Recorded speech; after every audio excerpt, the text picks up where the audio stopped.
Hi, guys, and welcome back to a brand new episode of the Carefree and Black Diaries podcast. As you all can see, we have a new guest here. This is Cecil Robinson. So I'm going to just kick everything off by reading you all his bio, and then we are going to get into the good stuff. So, hailing all the way from Crawfordville, Florida. Woo, woo, woo, woo. Cecil Robinson is a writer, a speaker, a communication professional, and aspiring social change agent, having earned a BA in public relations, advertising, and a master's in strategic communication and leadership. Cecil is excited to begin his career with W2O as an account associate in Manhattan, New York. Y'all heard me right, Manhattan, New York. Prior to accepting his role with W2O, he worked for the Campaign for Southern Equality as a digital communication intern, where he worked to secure lived and legal equality for all LGBTQ Southerners through storytelling and social media efforts.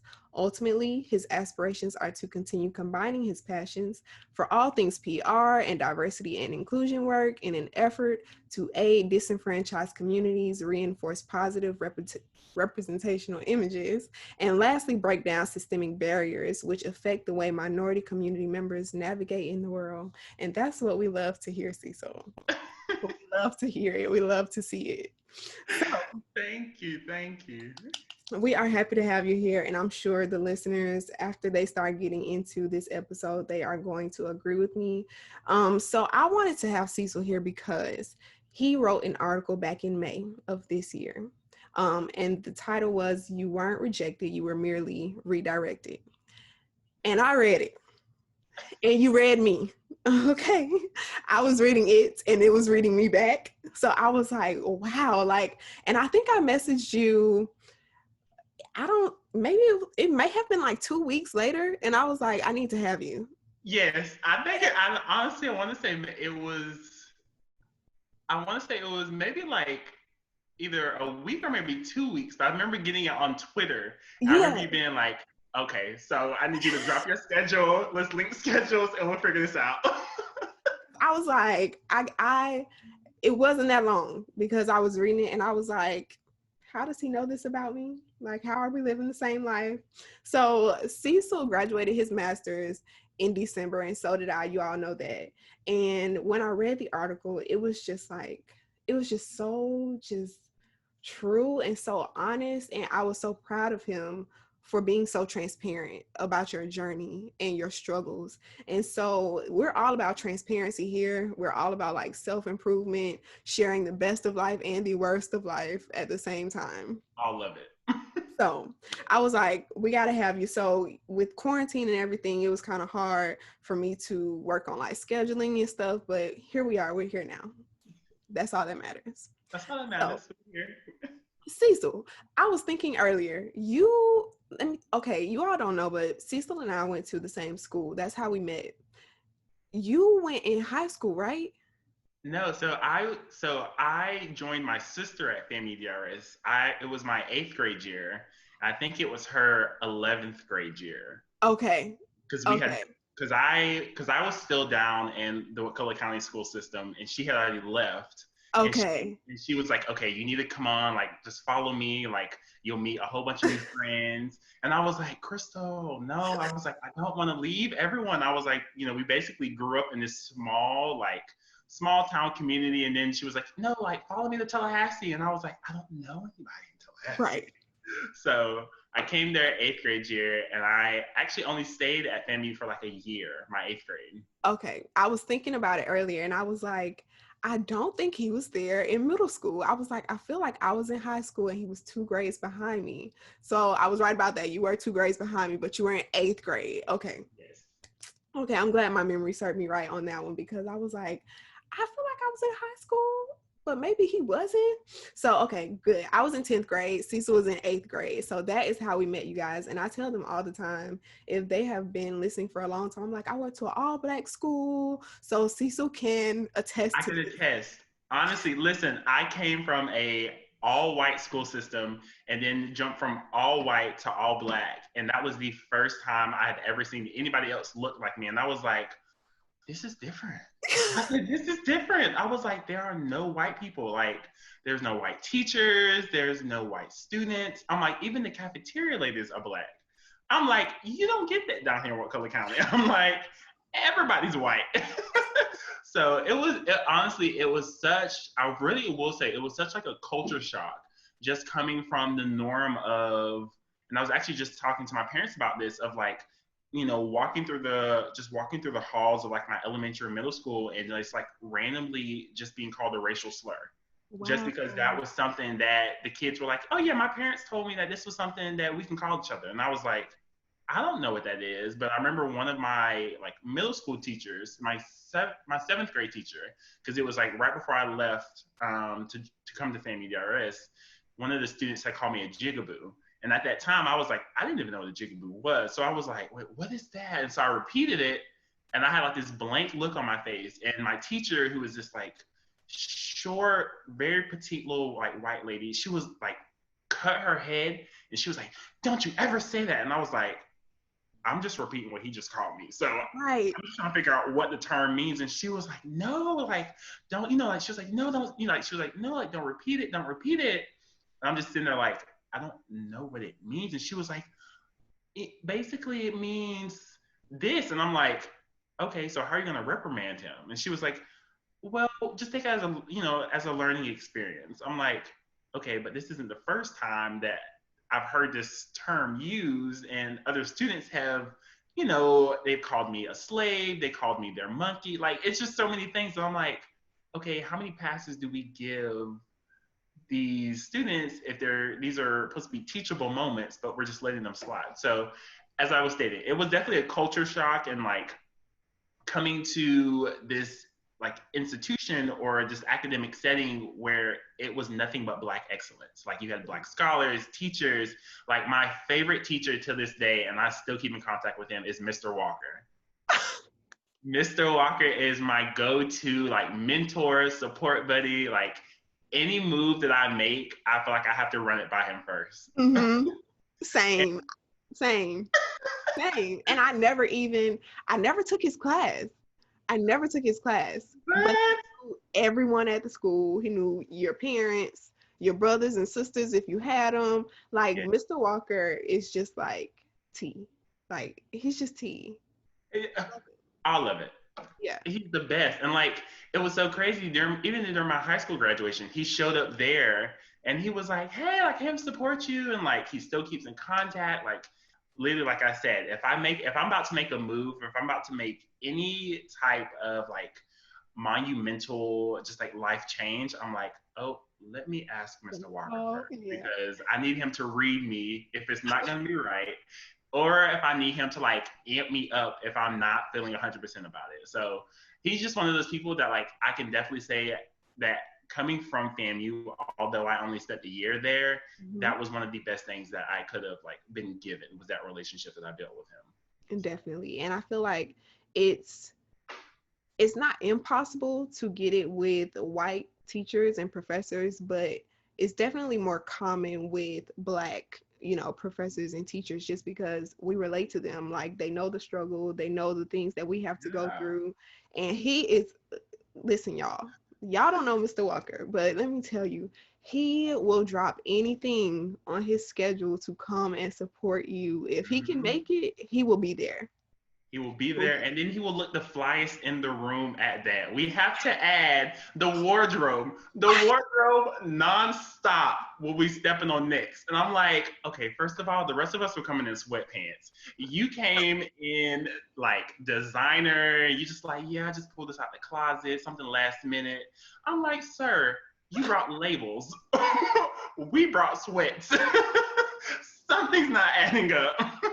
Mr. Walker taught me how to dress in high school. He taught me how to dress. When I was on the Royal Court, he taught me about my hair.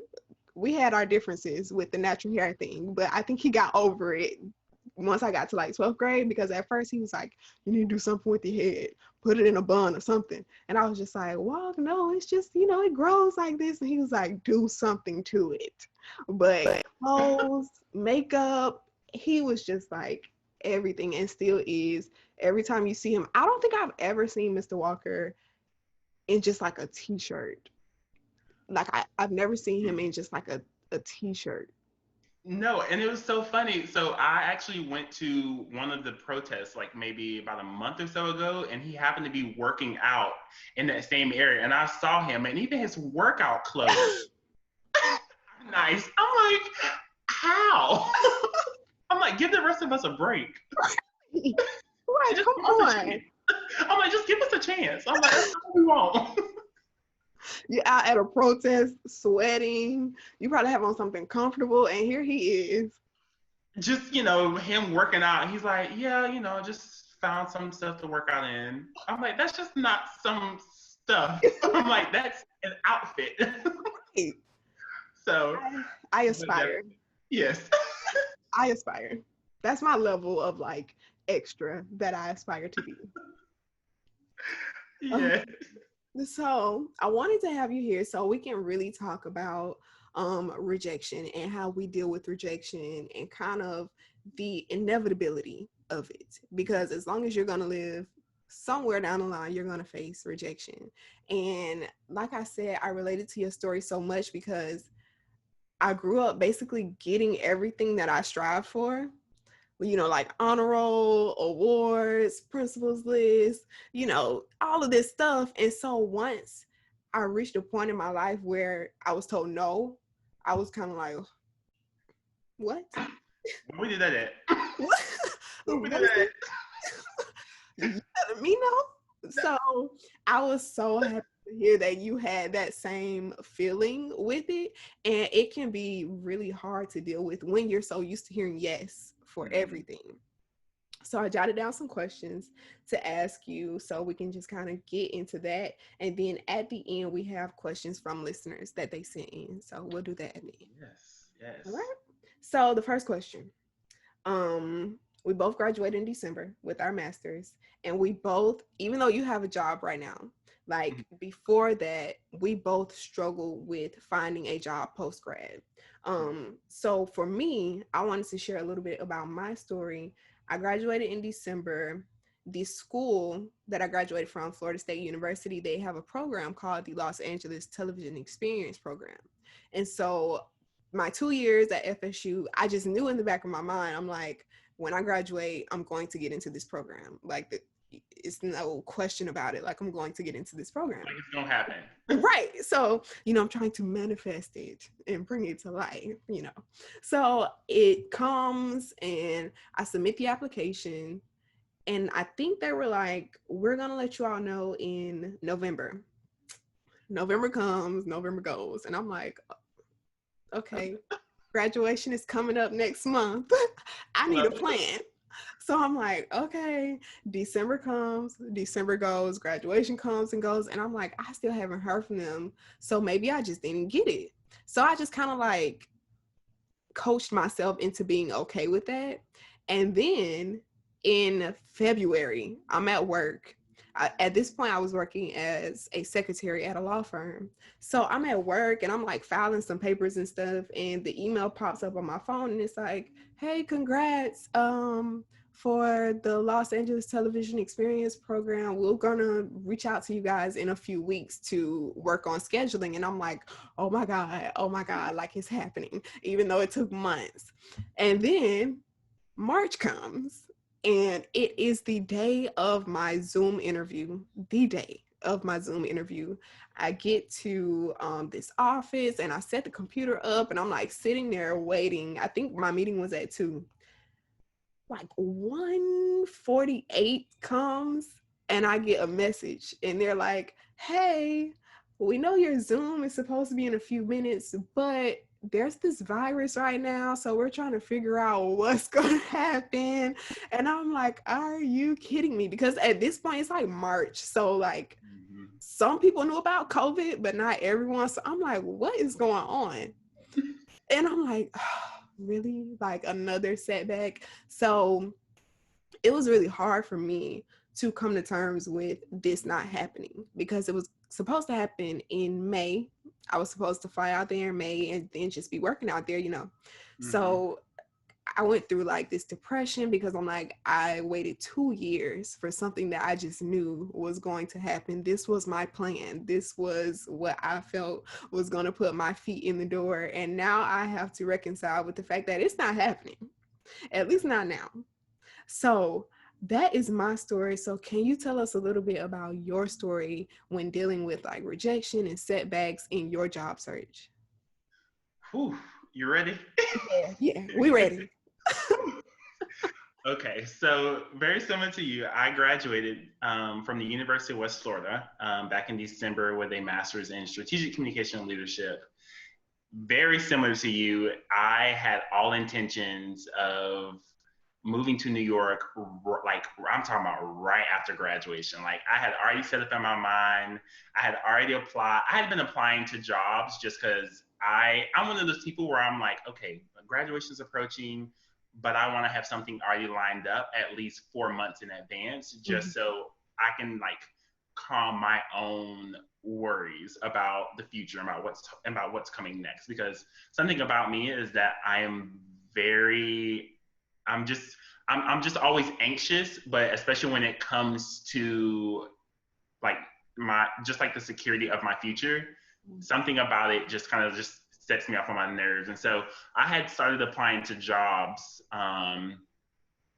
the like I want to say in August, because that's when I started working on my thesis. Or yeah, I started working on my thesis then. So I started looking into jobs, not really necessarily applying, but just kind of gathering research and looking into different like companies, organizations, and like what would necessarily align with my aspirations, whether they were career kind of driven, but also like what could that company or organization do in terms of fulfilling my like want to be a social change agent. It's like when I say social change agent, I mean someone who is like actively like doing the work within that community or like a global level to ensure that there is like economic equality, that there is political equality, socioeconomic status based equality on like all facets, and not just kind of like that performative like, okay, like I kind of want to do this just because my company's doing it. Like, don't get me wrong, I love Nike. My dream is to live out in Portland, Oregon one day and just working from Nike headquarters.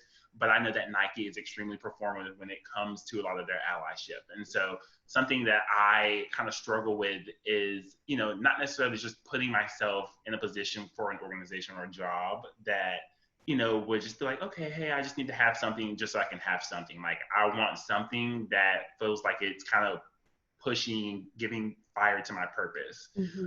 So I started applying to jobs, and there was this one job that I had met a connection through the LeGrant Foundation. So also shout out to you for posting out LeGrant Foundation because your boy got a scholarship. And I was so proud of you. I was like, so everybody also please note the LeGrant Foundation, every year they're giving out money to undergrad and graduate students. Shameless plug, this is not an ad. I am not being paid for this sponsored post. But definitely check into them because free money is their best money. yeah. But I connected with someone who we got to hear from during the LeGrant Foundation reception. So this individual was working for like a nonprofit agency that really focused on like social justice based issues, and they were looking they were looking to bring on someone on the like communication forefront. So it was like combining that intersection of communication but also social justice, and I was like, okay, God, like you basically are putting this in my lap. Like, why would I not get this job? And so I had really like established a pretty good relationship with this individual who was the director of communications over the organization. So I was like, oh, bet, like, Right. I'm in there. Basically, I'm in there. Um, and so I like kind of kept the conversation going with them. The relationship kind of continued to build. So then they messaged me and was like, hey, the job link, like here it is, apply. So I was like, okay, great. So I applied. Graduation was maybe like a few weeks away. I want to say maybe like 2 or 3 weeks away. So I was like, okay, I have time. So I got it in. I had just completed my thesis at that moment, which was in regards to representation of television. Sorry. It was like representation of teen dramas and how it affects young adults between the ages of 18 and 24. So it's kind of looking at the parallel of how young adults look to television to kind of understand diverse populations based on like race and ethnicity, genders, and sexual orientation, and as well as how social status plays into how individuals, really begin to pick up and put down these assumptions of diverse populations. So, for example, like for someone who might see only like 3 or 4 characters of Black women on television, they might only assume that Black women act this way based solely on how they're being portrayed on television. Right. And that's how a lot of this implicit bias is kind of picked up. And so I kind of like use my thesis to kind of help push me into the like limelight for that job. And they were like, oh, wow, great. Like we'll call you back for an interview. So graduation was December 14th. I literally had packed up my apartment like prior to that. The next day, December 15th, my family and like my best friend, we all actually had like finished packing up my apartment. We drove to New Orleans, and then from New Orleans, we spent the night in New Orleans and then got on a cruise. And then we were gone for like a week. And so I was like, okay, like I should be getting an email like right as I get back. So I was like, you know what, God, this is perfect. Like I didn't graduate with honors. I like packed up my apartment. Like this is, this is just kind of setting up the tone for like everything just kind of, everything's just really gonna push itself. And so I'm sitting there and I'm waiting. We get back.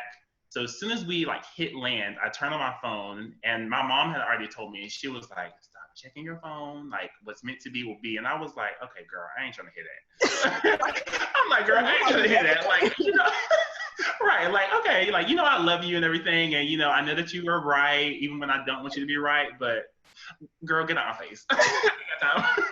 So I was like, okay, so this is what's going to happen. And so I checked my phone, and it came through maybe like an hour after we got back onto land. And so I looked at my phone, I saw the email, and it was just like, hey, oh my gosh, like we loved your like application, yada yada. And so I was like, okay, great, going down the line. And then it was like, thank you for applying, but we decided to go with another candidate. And I was like,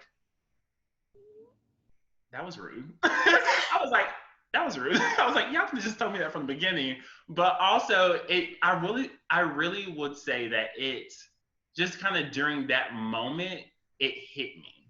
Like, I think that was it wasn't the first time I had faced rejection, but that was the first time that I felt like I didn't know what was next. Because very similar to, as you stated, school has always been this thing that I just knew was coming up next. Like, okay, the semester ended, but I have another semester. Right.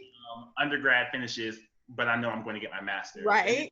And as slowly as time was kind of going on, I was like, okay, like pretty soon my master's will be finished, and I know I want to go get my PhD, but I also know I really want to go make some money right now.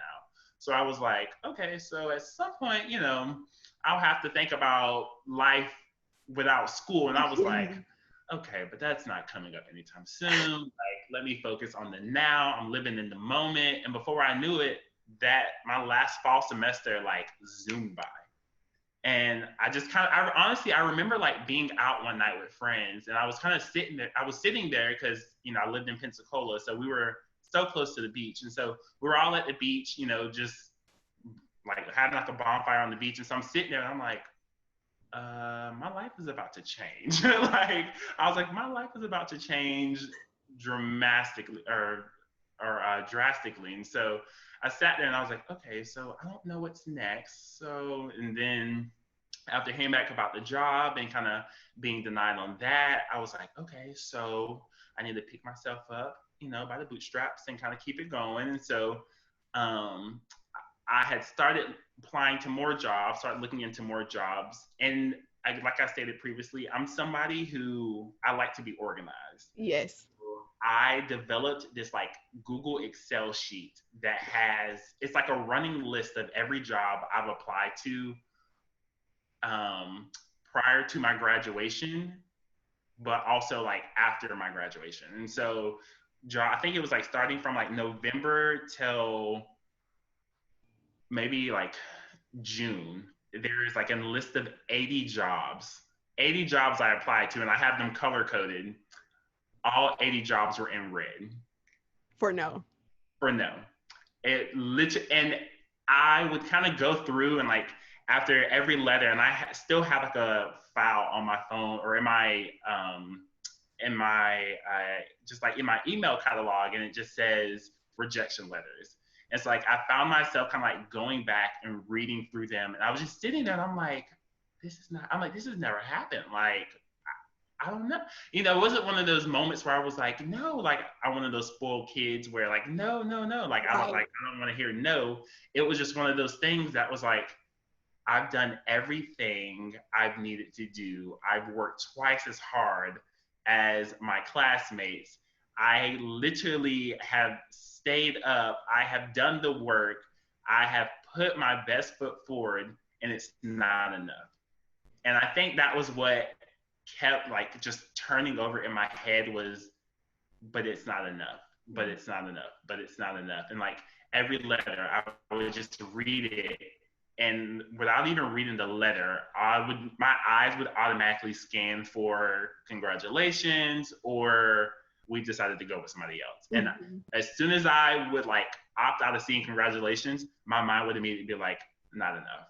And so eventually I kind of just got to the point where I honestly felt like I was just applying to jobs. And like, I remember everyone just kind of telling me like, hey, just like apply to anything. Like, it doesn't really matter. And I'm telling them like, okay, I get that. I really do. And I really understand that. But I don't want just anything. Right. And Not it's what like, you I think know is my really worth, hard.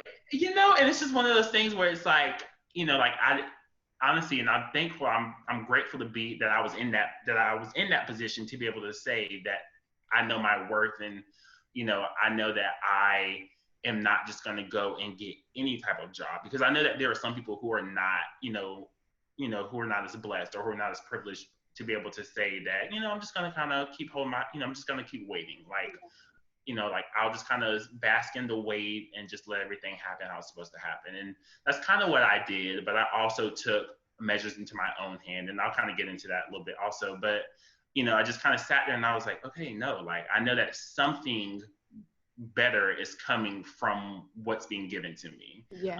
So out of those 80 rejections, it was just waiting on somebody to finally say yes for me to be like, okay, so I can do this. So it's not me. Like maybe it was just them not needing me in that moment, but also learning that like God's rejection is also God's protection. And so Hello. Because sometimes you don't know what you're walking into.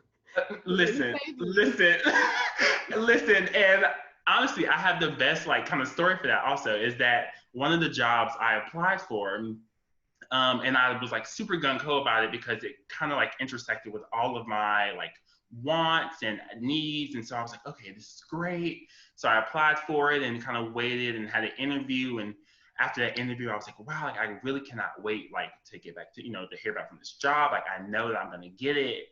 And then something told me, something was like, go check their organization's social media. And I was like, and I literally just, it kept running through my mind. And I was like, why would I go check their social media?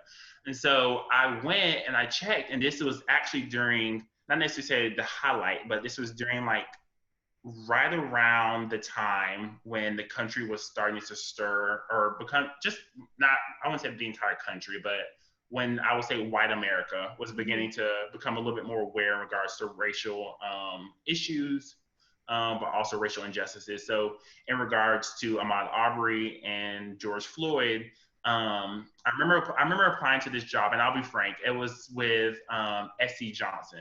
And so I applied to them, had a great interview. Like they told me, oh, like you're a 9 out of 10 candidate. And I was like, oh, that's awesome. That's great.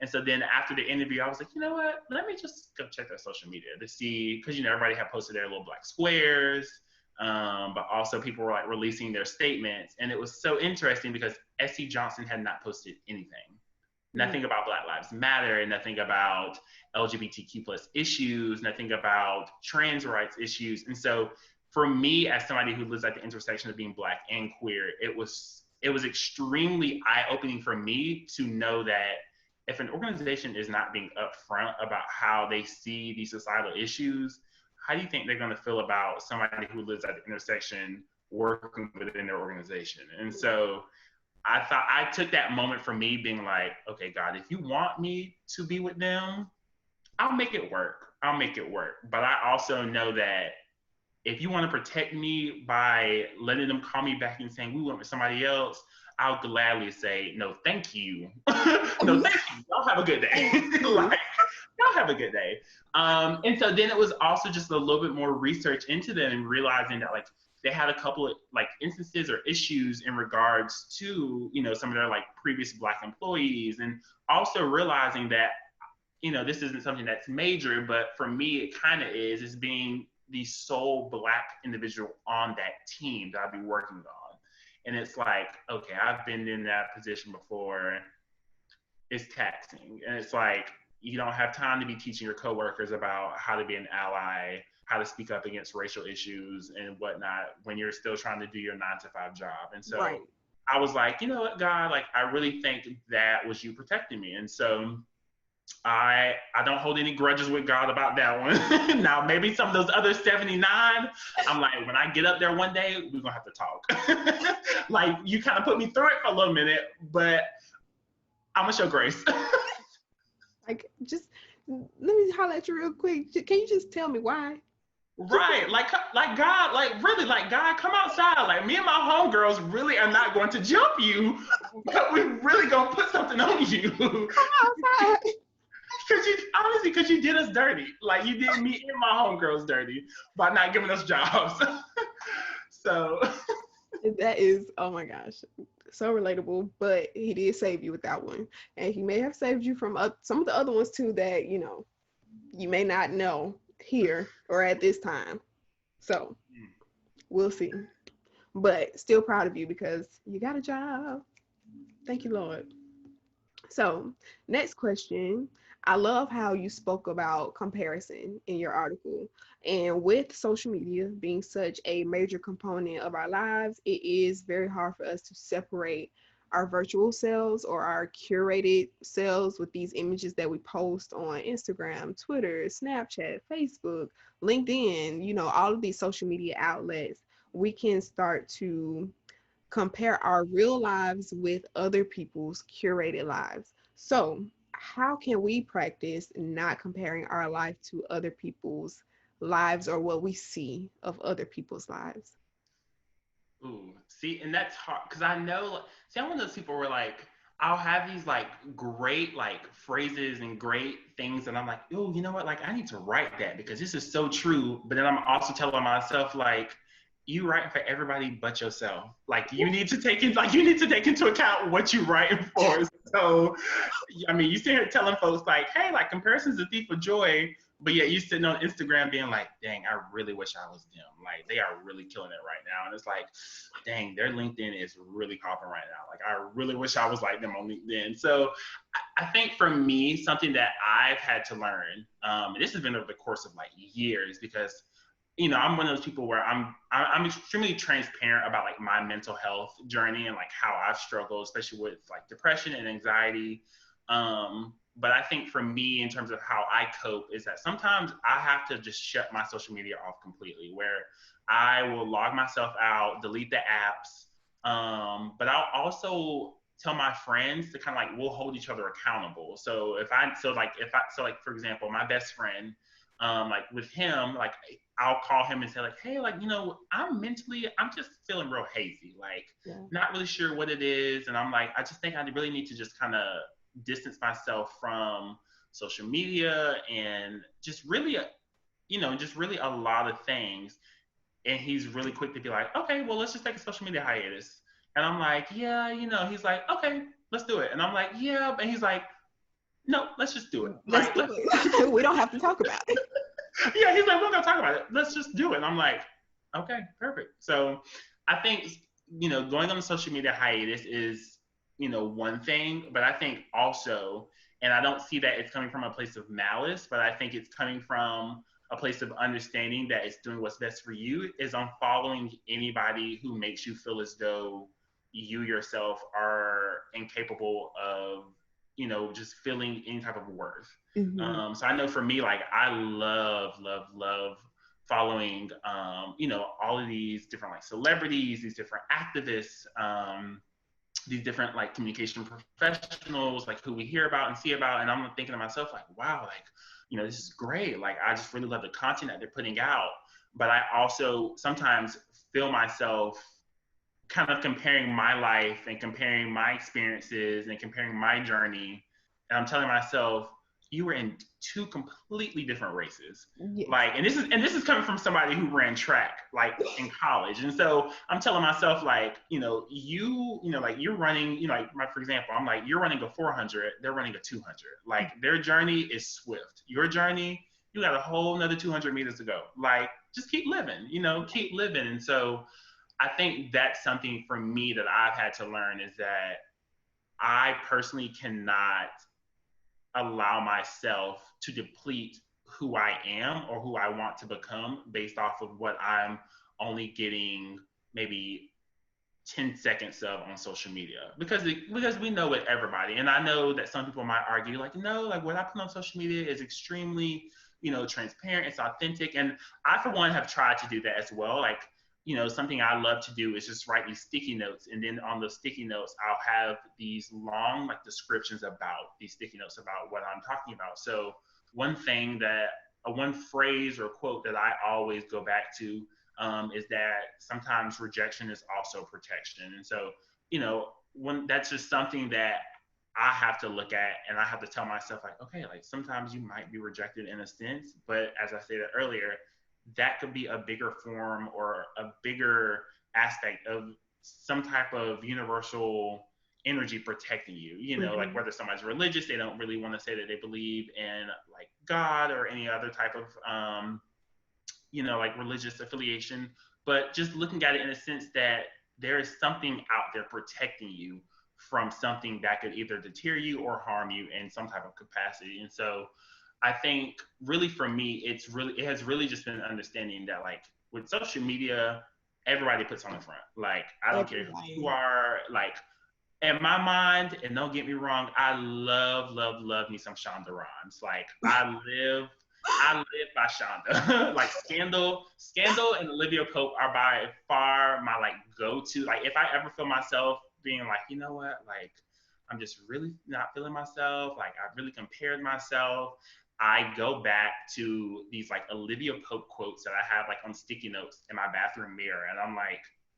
no, like you've already done it. Like, like there's no, what I'm saying? Like, there's no point in trying to compare your journey to somebody else's. And so, and the thing about it is I think that like in Shonda Rhimes' book, A Year of Yes, like even with her, she even states that, she's had to unplug from social media, but she's also had to remind herself that, you are completely different than your friends, and you're completely different than your family. You're completely different than some random individual you saw who posted on LinkedIn and they got like 3,000 likes. And you're like, wow, like I really wish that could have been me.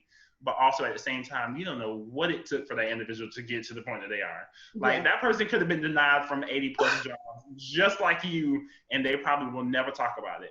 But yet here you are being as authentic as you can, because you know that your story and your journey can possibly help somebody else. And so I think with social media, like, it's extremely great to post these like awesome portrait pictures. And don't get me wrong, I love a good portrait picture. I try to take all my friends' portrait pictures and portrait.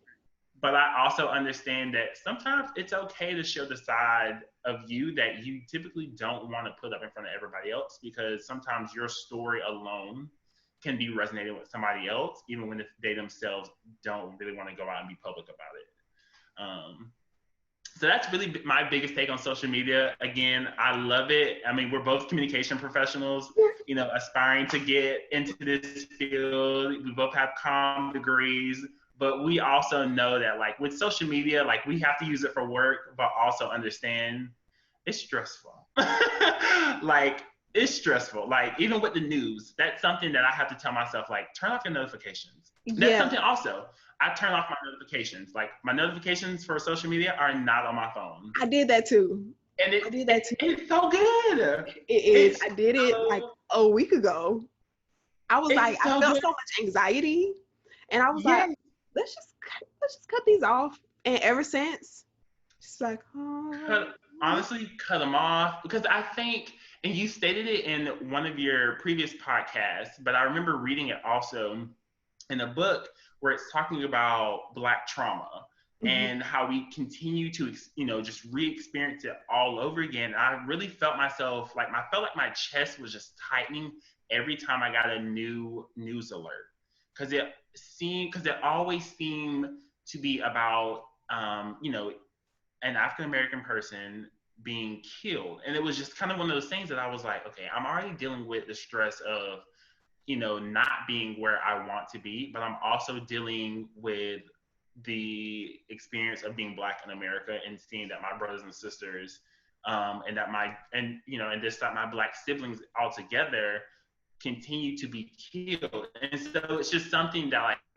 I told myself in terms of with social media, in terms of trying for notifications, you don't really need to be on there, but also really just tracking like how much time am I spending on social media? Like what could I be doing to better suit my time?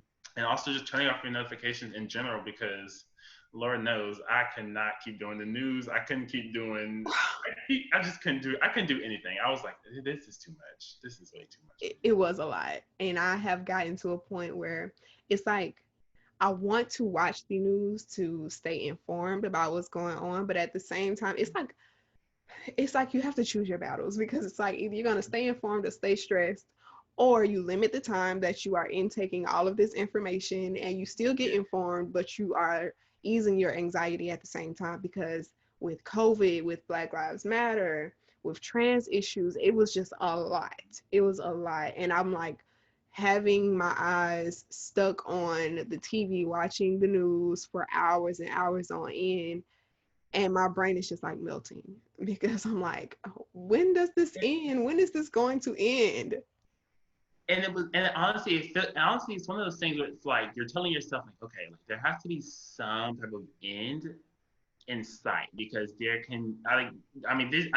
just cannot be life for like the rest of our time on this earth. But it was also one of those things, you made a good note of it, is just like just sitting at just like looking at your television screen and just watching everything. And I identify as an empath, so like I feel everything. Same, same. I feel, I feel everything. Like I don't know what it is about me, but like the slightest thing, and I'm like, am I crying? Are these tears? Are we going? Oh, might as well. I'm like, I might cry. I might not. I don't know. Like what?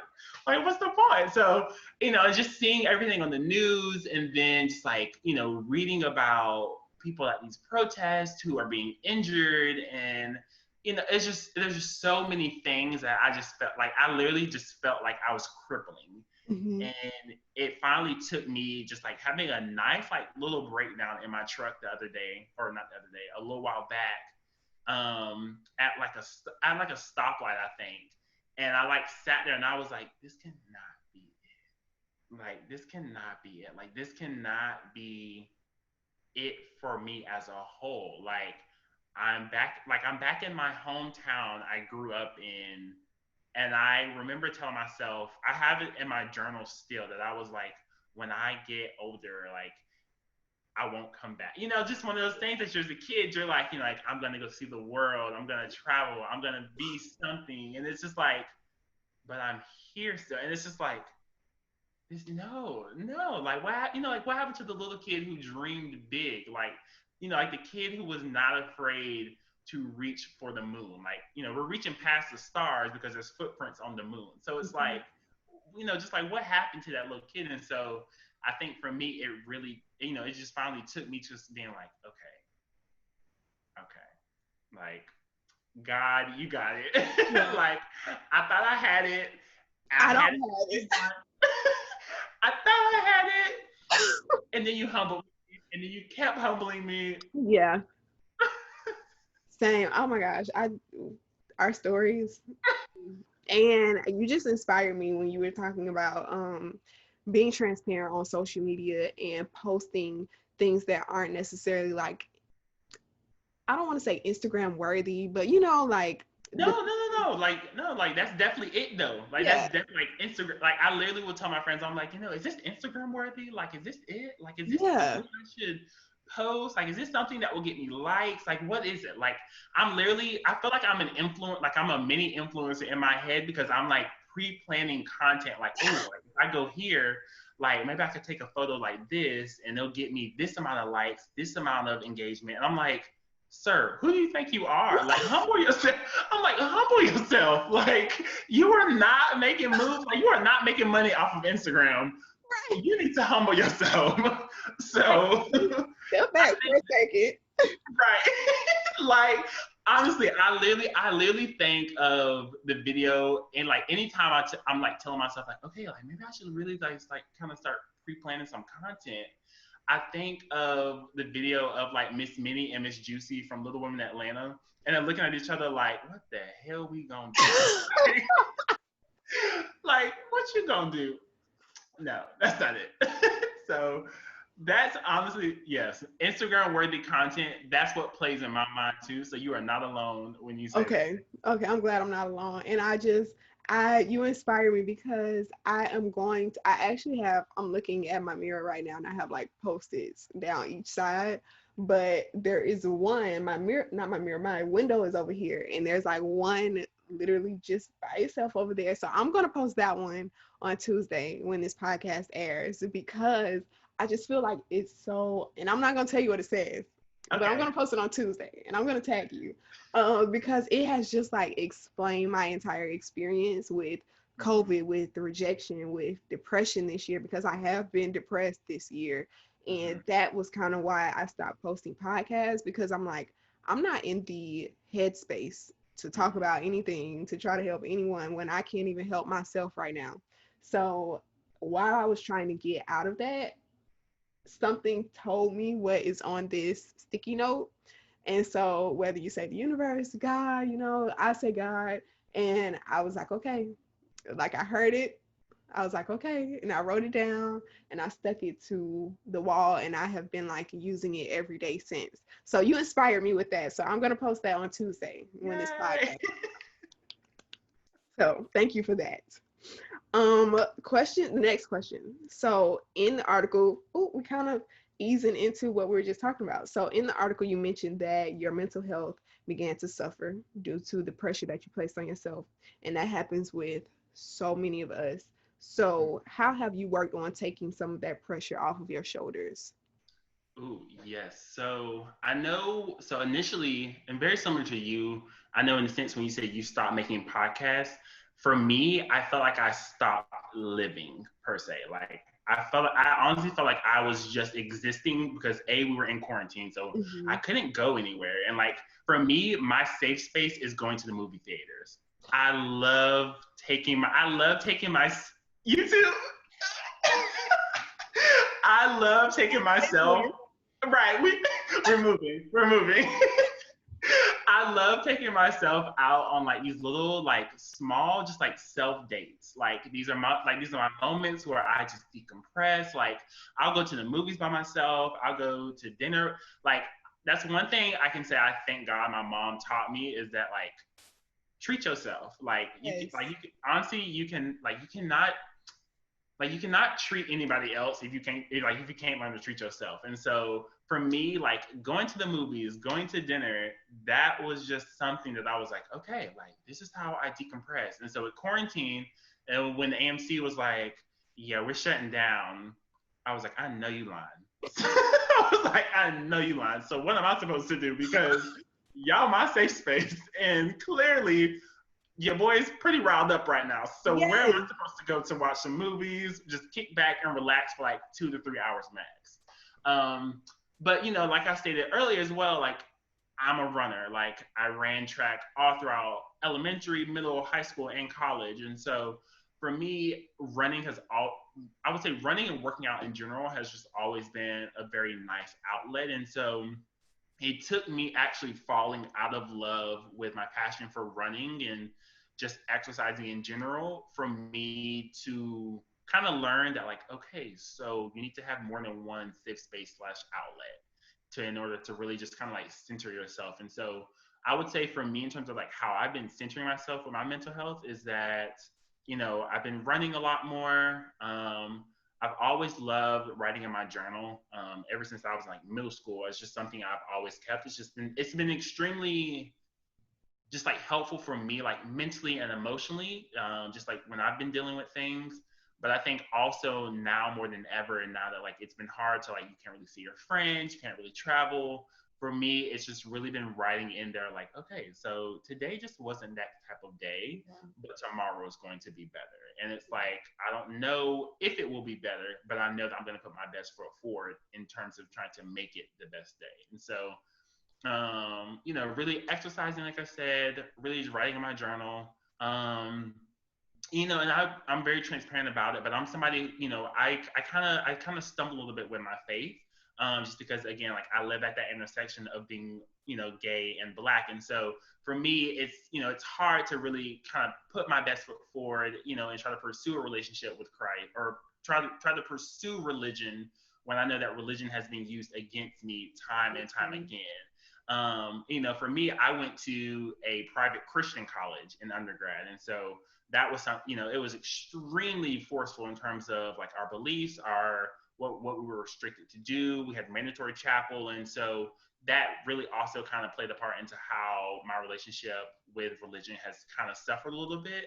But I also don't like to say that I have religion. I more so like to say that I have a relationship with Christ. Like I truly like to say he is truly my homeboy. Like Yes.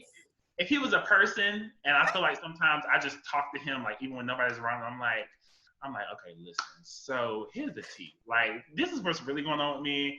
I'm trying to function. I'm trying to really get things going, and I honestly feel like he just talks back, even when if I don't hear anything, I'm just talking, and I'm like, okay, well, that was a great conversation between the both of us. We had a good chat, and that was it. And so I really say like like having that relationship with Christ and just like having him as like my homeboy, or just how, or really just how, or just however anybody really wants to see God, because I know that sometimes like God can be seen to people in different types of ways. And so I know for me it's really just seeing him as rather than this individual of like higher, just really like just speaking to somebody, just really just speaking to somebody as if they're right in front of you, or they're like right on your level, and you're just like, yeah, like, so this is life right now. Like this is what's really going on with me, and like I don't really know what's going on, but you pretty much know what's going on. You see everything. So when is this? So when is there going to be light at the end of this tunnel? Since you know everything, so it's just funny to kind of like, as I said, have that relationship, but I don't know, just really also, and reading. Yes. I love to read. Yes. I love a good book. I love a good autobiography. I actually just finished the autobiography by Michael Brown's mom, and it was phenomenal. What was the name of it? Let me check real quick. I have it on my I have it like as an Instagram like story thing. I love to read books in regards to like race relations, social justice issues, but also books that just kind of talk about like being the best version of yourself.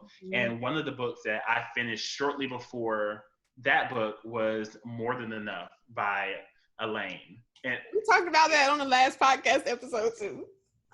I have it like behind me.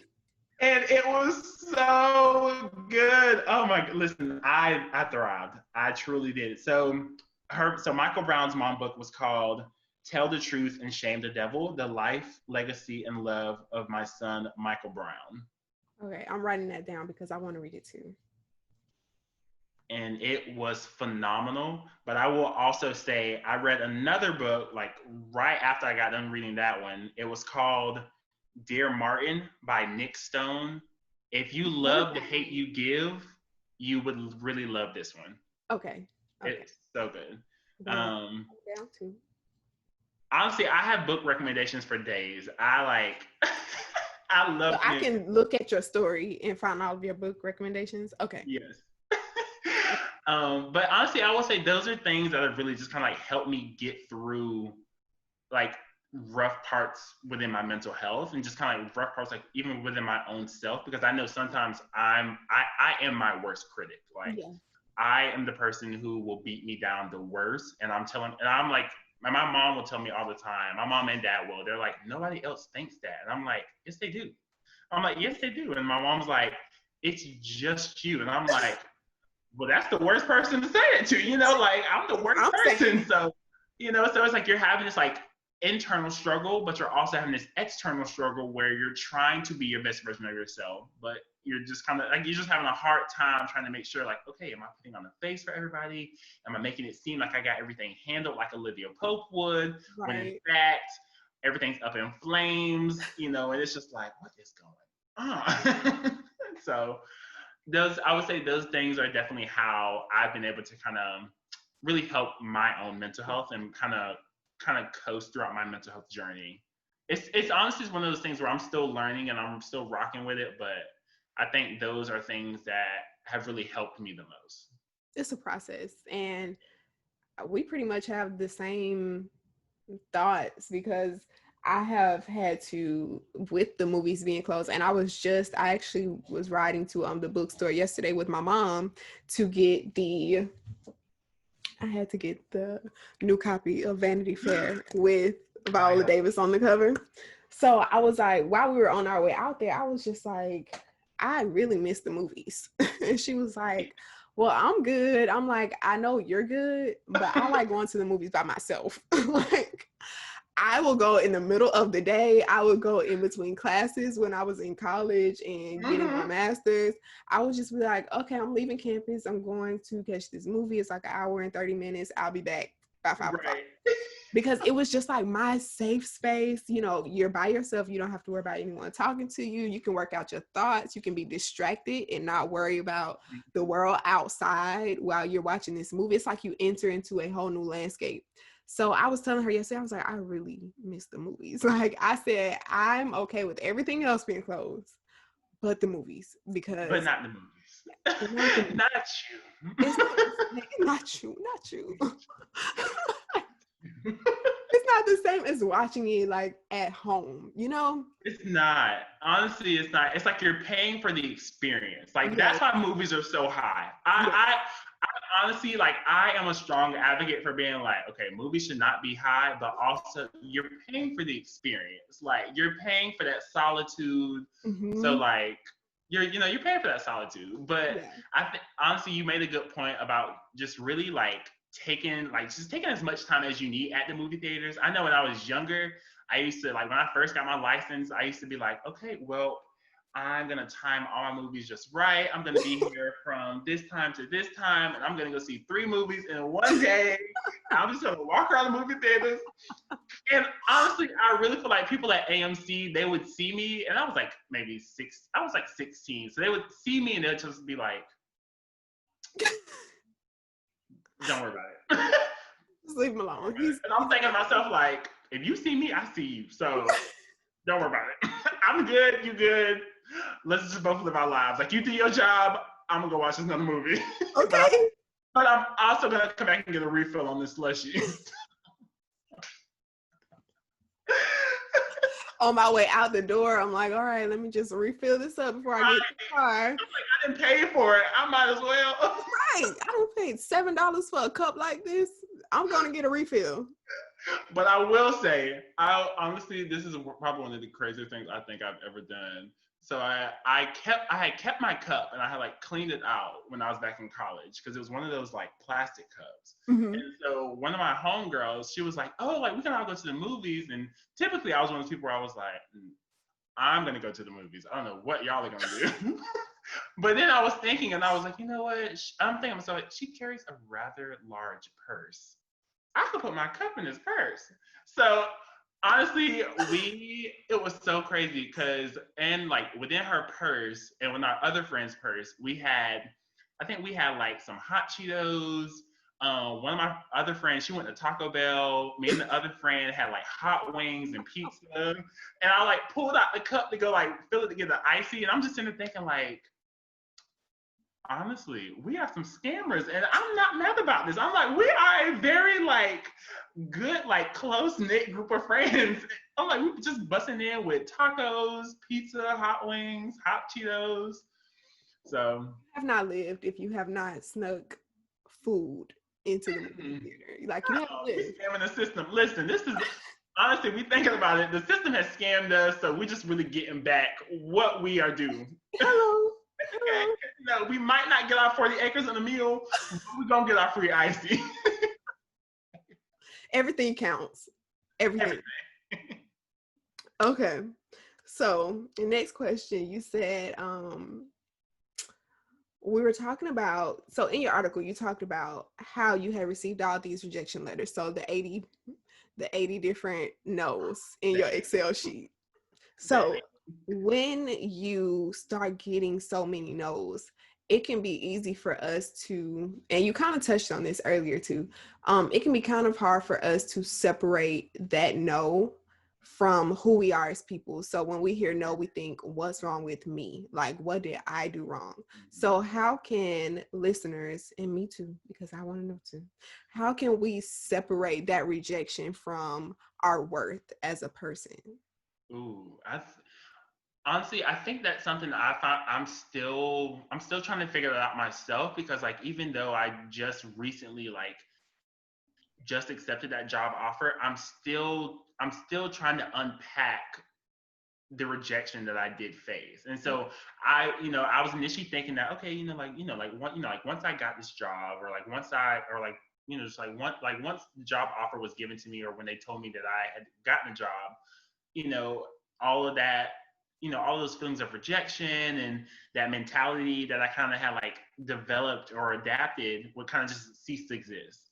And it's one of those things, like it's still sitting in my mind. It's kind of not necessarily festering, but it's just kind of sitting there, and it's like, okay, you got this job, but like, what if you're not good enough at it? Or like, what if they let you go? Or like, what if you are actually qualified, and like, what if they're just doing it out of pity? Or, it's one of those things that it's just like nobody else is thinking of those questions but you. And so I think honestly, really in terms of really ensuring that, you are, just like really making sure, or like just being 100% of yourself. Or honestly, I wouldn't say 100%, because I don't think anyone's ever really 100%.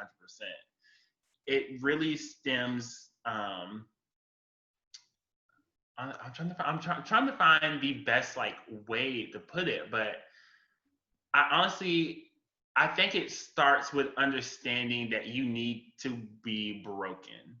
Like you Mm. need to have like you need to have a breakdown in order to realize that you need to be built back up into something completely different. Because who I was before I had my breakdown is not who I am right now. Like I honestly felt like like I was just a shell of a human being. Like I was walking around, I was doing what was needed of me, I was smiling when I needed to, I spoke when when I needed to speak.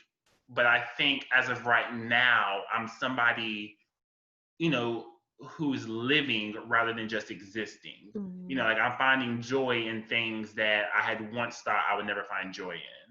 And I'm also learning, to just really understand that like all the parts of me, and whether that stems down, to the rejections, or to my own, I don't really want to call it like a disability, but it's something that for a long time, and I still do. I still think that I think it interferes with the way that people, like have conversations with me, whether that be both professional or just conversational, is my stutter. And so something, and it's just one of those things that I'm like, okay, so I don't know, maybe it's my stutter that kind of, negates people from being, from being able to be like, hey, we're going to give you a shot.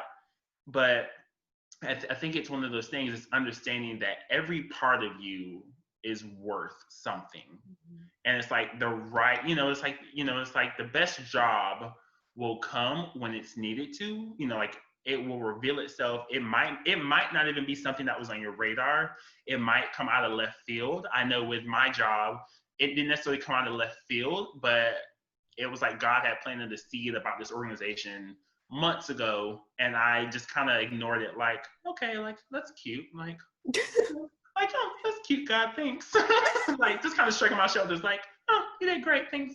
Just kind of like turning my head, like, I don't really want that, but and then just finally, I just really allowed him to really just like show me things that I had been putting off. Like I had put my blinders up to this organization, to the work that this organization is doing, to the work, just to the work that I could potentially be doing, that I eventually was like, okay, let me put my blinders down. Like, let me actually take some time and really see what's being put in front of me. Because I think, this is a thing. I think for me, one of the biggest things was that I had this idea. I envisioned what I thought the plan would be, and everything else, I was like, no, I'm here. Y'all are coming over here.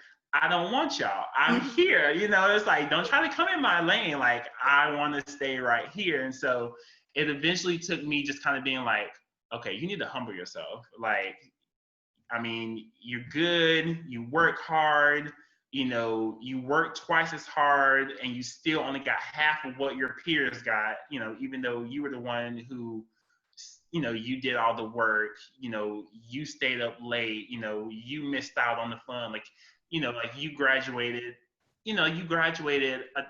top of your class, and you graduated earlier than your class. And so I think a lot of those things kind of like jumped into my mind, and I was like, okay, like I did everything. Like I did everything that I was supposed to. Like I did everything I needed to in undergrad, like being a student athlete, but also being involved in multiple extracurricular activities on top of maintaining such a high GPA. And so, I'm thinking to myself like, okay, but why didn't I, get what I thought I was going to get right after I graduated with my master's? Like, why didn't these jobs just start jumping at me like, oh my gosh, we want you. Like, you look like you're great. Like, you're great on paper. You're great on phone. And so it really took me just kind of being like, okay, let me humble myself. Like, I'm great.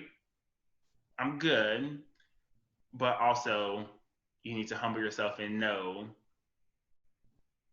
that there's something out there for you that fits you for who you are wholeheartedly. And so I think for me, it finally just really took me understanding like, okay, step back and just really let God just work how he needs to work, or just really let the universe work how it needs to work in general. Yeah. I love it. I love it.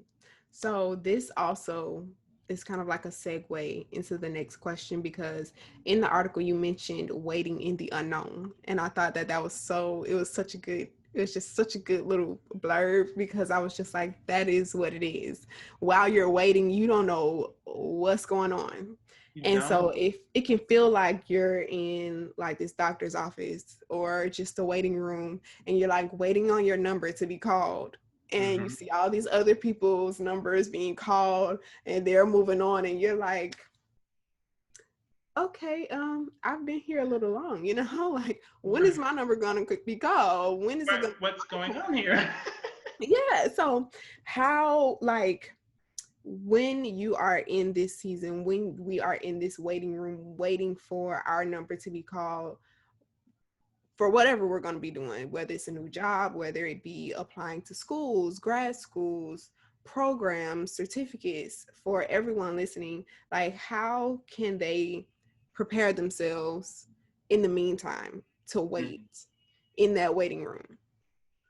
So I know something. And I'll take this as like my own personal like experience. So I know for me, in terms of waiting, in terms of really like just waiting for God to reveal Himself, in terms of like what the next step may be for a full-time position or a job or a move or just really whatever it was across the board for me. I was like, okay, so I'm a strong believer in that. Well, like what's meant to be will be, and that God will do what He wants for me to be done. But I'm also a person who has the mindset that I'm not gonna just let God do all the work. Like I'm gonna go out and do, just like that.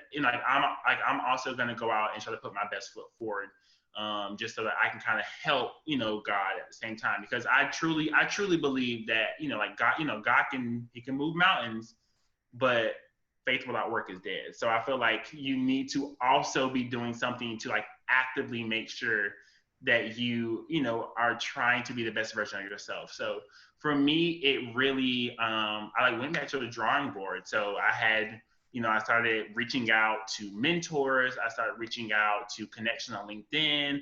Literally the smallest of conversations I had with people, I was like, okay, so I need to get plugged in. Like, I want to get plugged in. Like, I want to make sure that I'm doing the, like I'm just, like I'm really utilizing the best of my time right now. And so it actually worked out perfectly that with, not actually worked perfectly, but with everything going on in the sense of with COVID, but also with Black Lives Matter. So with COVID, it worked out perfectly. So not being able to have a full-time job, and I was really worried that not having something on my resume, didn't really want a gap, because I was like, okay, maybe an employer might look at that and think maybe you're just being lazy, or maybe something was going on, like you didn't really want a job. And so I was like, okay, like I want something on my resume.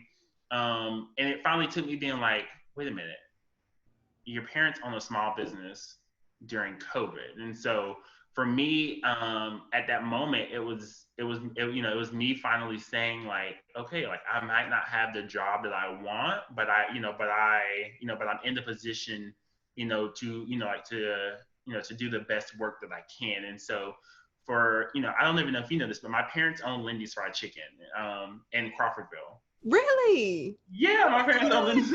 Yeah, so that's yeah. I did So not know that. yeah. I love So Lindy's, so y'all.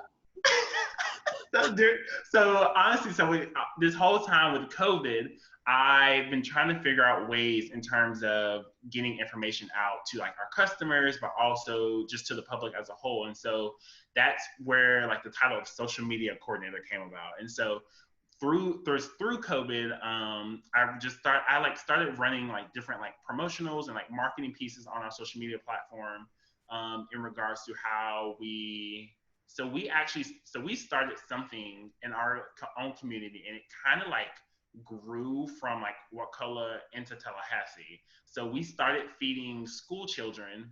We put it on our social media page that we're going to be feeding school children for about 2 weeks until the local school system figure it out. Like, okay, what can we do, since school's going to be out, and we know that a lot of families rely on the breakfast and lunch meals that the school provided in terms of giving students adequate meals. And so I ran something on our social media page. It was like hashtag Wakulla Strong. And like I gave like a little brief snippet about like what we were going to be doing.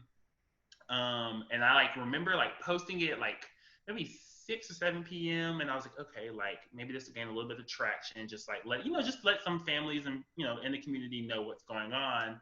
I woke up the next morning, and then it just kind of like blew up. Like it had over 1,000 shares engagement wise. It had like 50,000 plus engagement on our Yes. Facebook page, and I was like, hello. I was like, what is going on? And so for me, it really took me realizing that you have everything in front of you that you already need. You Mhm. just need to go out and do the work. Like I know that you might not want to, this might not be what you need, but this is what you could be doing in terms of helping your family right now. Because again, we're a small business, a black owned business in a very rural and small community. And so for us with COVID-19, we don't have a drive through, and so we were trying to figure out new ways in terms of abiding by CDC regulations, but also by the World Health Organization.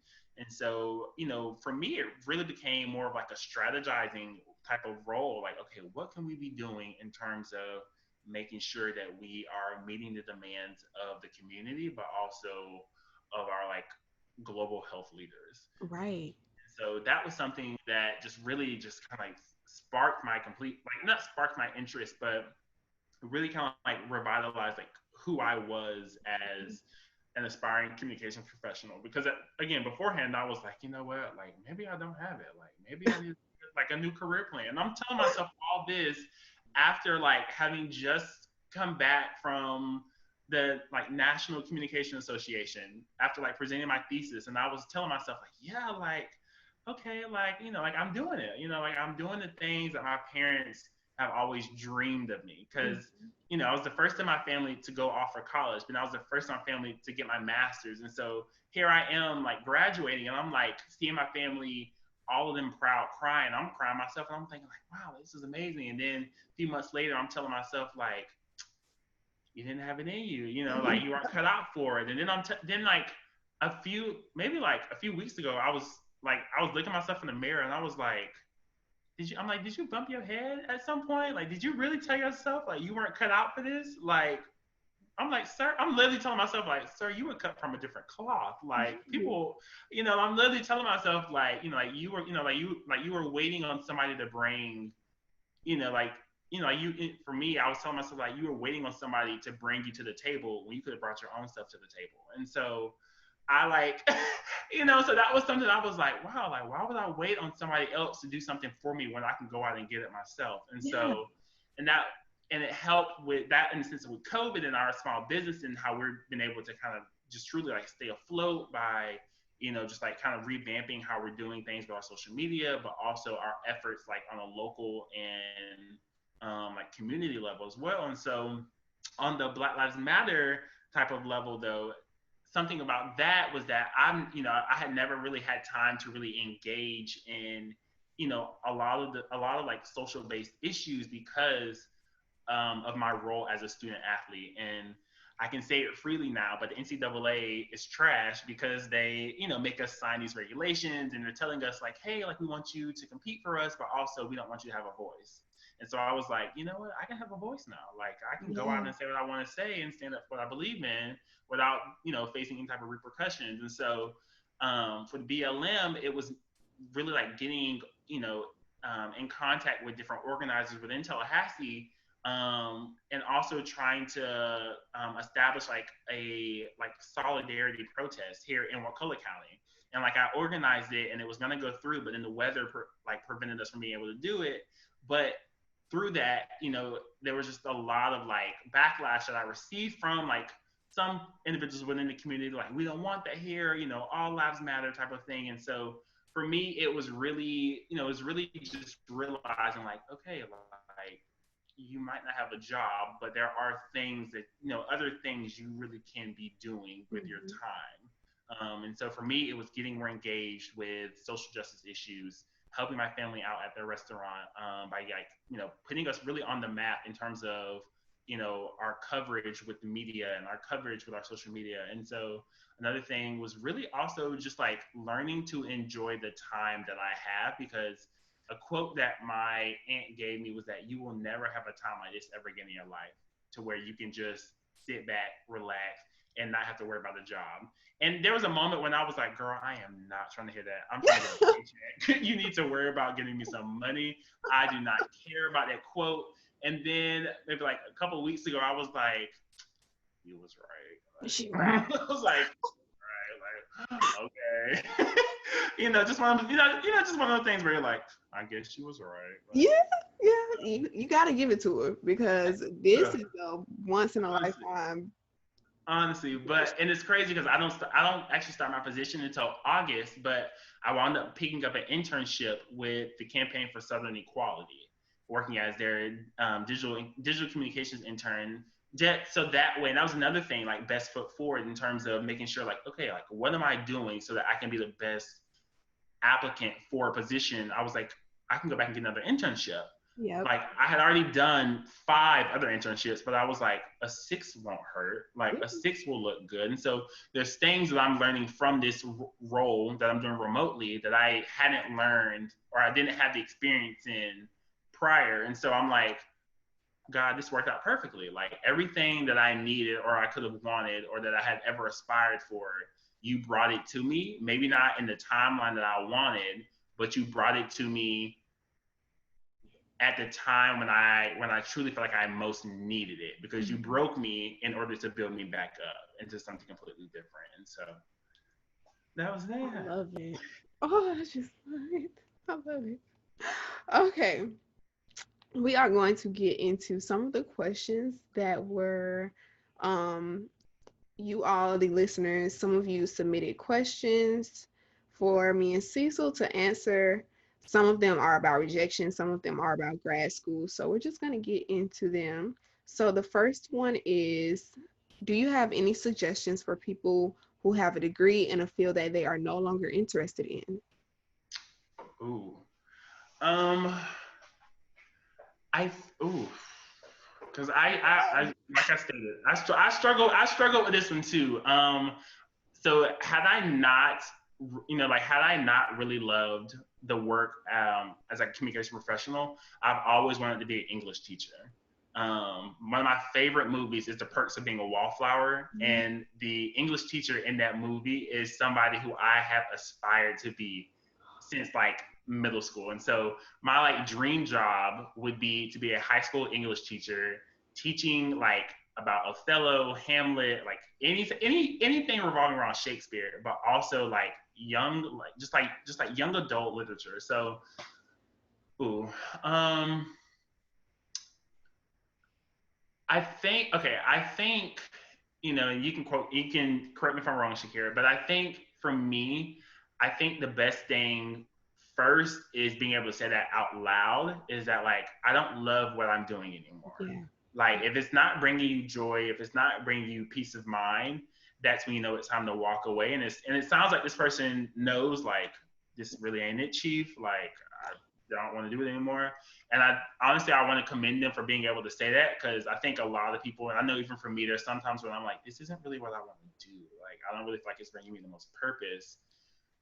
Don't be afraid to go back to the drawing board, like whether that be looking into alternative, like schooling wise, like maybe that's getting certificates, maybe that's like working from the ground up in an organization or some type of career field. And then just and also don't be afraid to make connections. Like I know I struggle with social anxiety, but like reaching out to people, I'm like, oh god, I really don't want to do this. Oh god, please don't pick up the phone. Same. Please don't pick up the phone. And then when they pick up, you're like, hey.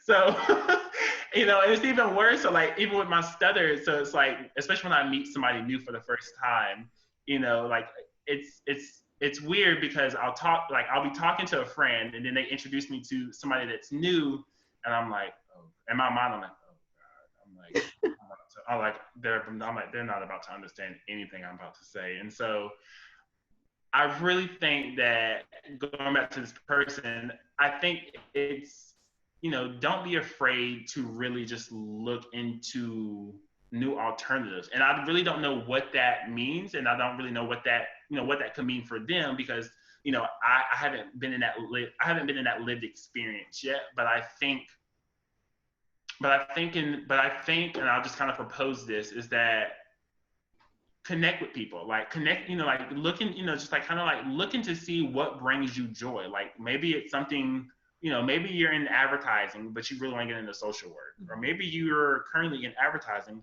but you want to get into the nursing field. Like, honestly, I say do it. I mean, I know like financially and like, it can be extremely hard, like timely as well, but like, don't be afraid to just research and look into it. And there might be some alternatives in which you can still, you don't have to go back and get an entirely new degree. You can still be using your same degree, but just in a type of like area within your career that is more centered to what you are passionate about. Right. I agree. There are so many online like courses now and certificate programs that you can look into if you don't want to go back to school, if that's not an option for you. Also, like Cecil said, talk to people, network, go on LinkedIn, or go on wherever it is you want to work, or if it's a job, I don't know. I wish you would have been a little bit more specific, because then we would have been able to like really, but you can research the people that work there, and you can I have stalked people's Instagram before to see like, where did they go to school? What did they study? What did they do before they got this job? So you can look into that as well. And also don't be afraid to, if it applies to you, but don't be afraid to use whatever degree you got in what you're pursuing. So like me, my undergrad degree was in business administration. I knew from the jump that I did not want to work in corporate America. So I was just like, no, that's not me. And so FAMU was like pushing, or the School of Business and Industry at FAMU was pushing us to go and work at these corporations. And I knew that's not what I wanted to do. But I could apply what I have learned with my business degree with the podcast, with other things that I have been doing. And then with my master's in communications, I can use that with the podcast and then other things that I do. So see if there's a way for you to use your degree in some way in the way that you want it to be applied, you know? Yeah. So I I hope agree. that helps, girl. Next, she says, and this is a continuation. This is a new question though, but she says, in search for work, it's not about who you know, it's who knows you. How are you remembered or make your foundation to not be forgotten about? Ooh. I think with that, because that's a question. That's not a question. That's like something I had a conversation with somebody in one of my previous internships. Is that like because she herself is also one like how do we how do we leave a memorable mark on like these internship supervisors so that one day we can get like future jobs with them. And I told her and I was like I think it's showing up as who you are and you stand in that all the way. Mhm. Because I truly think like like by being your most authentic self, nobody can like nobody can deter you from saying like okay well like maybe they're faking that. No, you are who you are and you're standing all the way in that. Like you're not standing in it. Kind of like okay, like I'm passively, being who I am. Like no, like you are who you are, and you're standing as confident as you can in it. And so, I think for me, when it was showing up in terms of, interning in different agencies, it was letting them know that like I am who I am. Like I am a black queer man Mhm. in America. Like this is who I am. Like I live at the intersection of some days where I have to choose like do I want to be black first or do I want to be gay first? Or like which one do I want to use and which one, will help me navigate through society a little bit easier than the other. Um and I think really with that, it's also just reminding yourself that you don't have to be, jumping over bridges and running up to them saying like, "Hey, like, let me do this for you."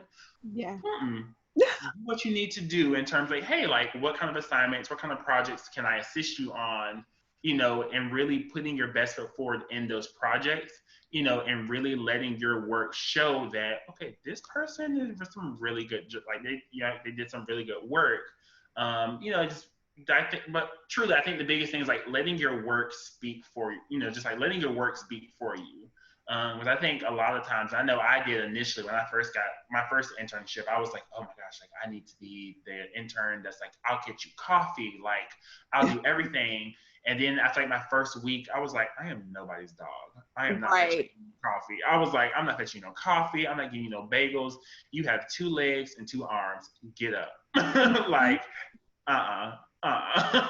So, and and again, I truly think it's one of those things that standing as confident as you can in who you are, and also making sure that the work that you're doing is good work. Mhm. And not just work that you're like, okay, I just need to blow through this project because it's super easy, and this other person has like a pretty hard project, and they're working with some like pretty high end clients.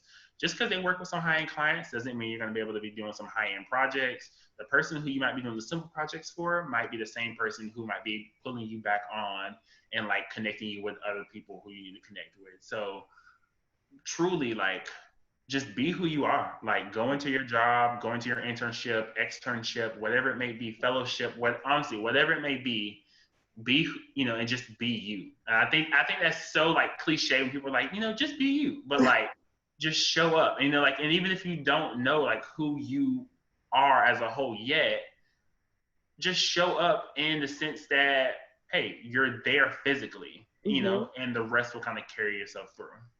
I agree. I don't even have anything to add because that was perfect. Someone says, regarding post grad life, what advice do you have on moving out of state away from family? Ooh, so I moved actually out of state from family when I left high school and undergrad. I moved to Georgia, and it was 6 hours away. Don't get me wrong, I love my family, but like I also know like I love being away from them. because that's when I get to live my like the best version of who I am. And I just love traveling. So like I love road trips. I just love being able to be like, you know what? I got a 6 hour drive to get back to campus today. Crank on the tunes. Like we're just gonna have a blast. And so I think for me, and I think just really having the confidence to go out of state is really understanding that you can always go back home. You know, like home is never really a place. Home is the people who you feel most comfortable with. And I'm going to quote Pose real quick, but like your chosen family really is your chosen family. Like I know for me, like, you know, and I'll be authentic is that like there was a time when like me and my family, just in regards to my sexual orientation, like we weren't as close. And so I think for me, like my chosen family would have to be like my homegirls who showed up for me in college. Like, you know, like these are the homegirls who, you know, picked you up and were like, hey, you good? And you're like, oh yeah, I'm fine. And they're like, yeah, I'm pulling up. So what we Yeah. doing? So it's just one of those things that's like you have your chosen family, and it's like you have these people who love you unconditionally, who you might have just met maybe like 2 months ago when school Yeah. started. But even with post grad, it's understanding that like you can always, like you're not like you're not incapable of being loved by other people. You know, Oh, like I you can love always find people to love you, to cherish you, and to be, and to really just uplift you wherever you go. And so I think for me, it was really learning that like, okay, like I can travel out of state, I can go away. And so originally in undergrad, I was 6 hours away. And then when I went to grad school in Pensacola, I was only 3 hours away, and now I'm about to go 18 hours away it. for living in Manhattan. And so I'm like, okay, like I can do this. Like but it's also something that like I've prayed for this. Like I vividly remember being the kid in like sixth grade, like even in elementary school when they used to ask us like, what do you want to be when you grow up? And I'm like, and I'm literally standing up in class like, I want to be a New Yorker. Like, I want to live in New York. Like, I want to be the kid who walks down Manhattan, who walks down Yeah. Times Square and they're living their life. Like, it's one of those things that I'm like, you can't be afraid now. Like, Right. you've prayed for this. Like, literally all the preparation, all the like, all of your dreams are starting to unfold and they're starting to come true. You can't let your fear deter you from achieving what that young person in you has always aspired for. And so I think to that particular question in terms of that post-grad depression, for me, initially when I first graduated from high school and I left away, I was kind of like, okay, I'm a little bit sad. And I'm like, okay, like I really do miss my friends. I really miss the atmosphere of college and everything that college really gave us. But I also understood that, okay, like if I'm going to be the best version of myself, I have to go out. Like I can't just stay stagnant in where I am. Like you can't grow in the same place that broke you.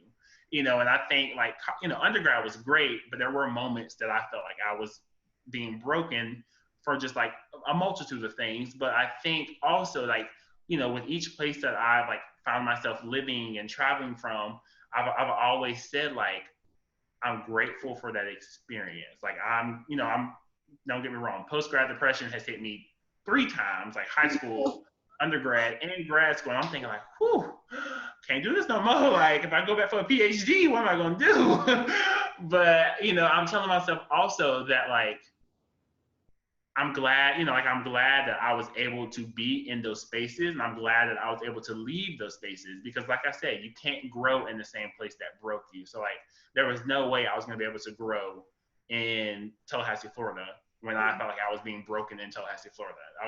There was no way I was going to be able to say I was growing if I stayed in Rome, Georgia, when in Rome, Georgia, I felt like I literally was feeling like I was being broken. And so the same thing can be said about Pensacola. Like it was great experiences, but there were moments that I was like, I just really feel like I just need something new. I need something different. And it's like, it's not the fact that you're running away from anything, you're running to become something better. And so like I think with moving to New York, I'm like, I'm not running away from my life. I'm not running away from family or friends or my past experiences. I'm running, into a future that I've always aspired for. And it's like I'm running like full force into that future. Like nothing's holding me back at this point. It's like, okay, you've prayed for this. You literally have manifested your dream that you've had since you were in like either fifth or I can't even remember, but like still have it in journals and catalogs, and it literally like scribbles when my handwriting was just getting good, and it was like, okay, what do you want to be when you grow up? And I was like, I want to be a New Yorker. Like, I want to be able to say that I live in New York. I want to live in Brooklyn, and all these other things. And so, it's just crazy. So, but like, just again, to really just combat post-grad depression is understanding that you have these resources you can also, connect with. Like, maybe you're not too keen on seeking out like a therapist or reaching out to your friends and family. That's okay. That's okay. It took me a little minute to also realize like I can't do this alone. Like, even though I think like I'm Superman, like, as Olivia Pope says, it's handled. Like, I can do everything I want to on my own. Like, I can do bad all by myself. God will literally slap you in the face and say, no, you can't. No, you can't. It was like, no, you can't. And I'm going to humble you, and here's why. So in that sense, be okay with reaching out and seeking guidance from people who love you, who really want to see the best version of yourself possible. Because I would not be here today had I not, really sought out those friendships and those, had those hard conversations in regards to post-grad. And like my friendships that we still talk even to this day. And I'm like, wow, y'all, like, it's almost been 6 years since we were in undergrad, and we'll laugh and we're like, man, we really miss those memories. But we also all know that, we love the way our lives are right now. Like, we don't want to go back, like we want to reminisce, but we don't want to go back because, if you go back, again, if you go back, who's to say those same experiences are going to be the exact same? Thank you. It's just one of those things. So enjoy the time. Understand post-grad does not last forever, especially that post-grad depression. Post-grad depression is seasonal. Like, it'll hit you. Like, there'll be moments when you're like, ooh, I remember these nights. Like, when me and my friends, we would all just be like in one apartment. We'll be drinking, having fun. Everybody just cracking jokes on each other. And then there's times when you're like, thank God I am not with them now. Like, I need my peace. I need my space. And so, honestly, post-grad depression is one of those things. It's a hit or miss. Like, you either love it or you don't, because it just brings about good and or bad memories. But understanding that it doesn't last forever, and that, like, I don't know, like, the best you is going to come from that breakdown. Yeah, and you needed those experiences. I love it. Next, we have, let me make sure none of these are repetitive. All right. This one is a random one, but I like it. It says, how do you budget during a time like this? Ooh. Honestly, I have to credit my parents for that. Like, growing up as like so something me and my sister would always call each other. We're like, oh my gosh, like, we're the only like arcades. Arcades are restaurant kids. And so like, so we'd always be like, oh my gosh, like, what it sucks to be arcades. But it's great because like with my parents being like small business owners and like being at the restaurant, and like it has really shown me like, okay, you need to budget this way, you need to budget this way. And like, now that I'm about to move to Manhattan, I'm like, boy, you need to budget this because your rent's about to be this. You need to budget this because groceries are probably going to be this. The train's probably going to be this. And so there's so many things that I'm like, okay, like, you need to, like, I had already learned how to budget, like prior to, going to grad school and undergrad. But it really helped in grad school. I was a grad assistant, and I don't know if you know anything about GAs, but GAs, we were not paid anything whatsoever. Really? I didn't know that. Oh no, I think I was making like $12 an hour, and they only had me working 20 hours a week. Yeah. And Pensacola is like not cheap in terms of like, yeah, like you can live here, and like, but I'm thinking like, yeah, like it's easy, it's possible to live here.